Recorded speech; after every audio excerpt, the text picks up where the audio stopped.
കരിക്കകം ശ്രീ ചാമുണ്ഡി ദേവിയെക്കുറിച്ച് രാധാമണി പരമേശ്വരൻ എഴുതിയ കവിത കേൾക്കാം. അമ്മേ ദേവി ചാമുണ്ടേശ്വരി. എന്നാത്മവിപഞ്ചികയിൽ മീട്ടിടട്ടെ ദേവി നിന്റെ പൂർവചരിത്ര ഗീതകങ്ങൾ. അറിയാതെ ഒരു നാളിൽ അവിടുത്തെ പുത്രിയായി തിരുമുമ്പിൽ വിദൂനയായി ഓടിയെത്തി.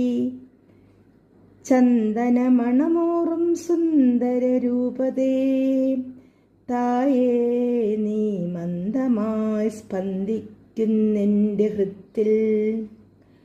മാനസക്ഷേത്രത്തിൽ താമര പിതളത്താൽ ദേവി ഞാൻ നിന്നെ പൂജിക്കുന്നു.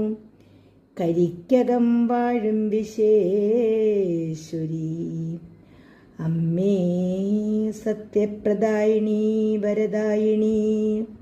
പൊങ്കാലയർപ്പിച്ചു പൂവിട്ടു നിൽപ്പൂ ഞാൻ ചാമുണ്ടേശ്വരി ദേവി ചിന്താമണി. കലിയുഗ വരദേ കാമാക്ഷി ഉള്ളിൽ കനകേ കാവ്യഗംഗയായി ഒഴുകണം നിത്യേ. നെഞ്ചിനുള്ളിലെ ശംഖിനുള്ളിൽ പുണ്യതീർത്ഥമായി നിറയണം നീയേ. ദേവി ദേവി ദേവി ചാമുണ്ടേശ്വരി.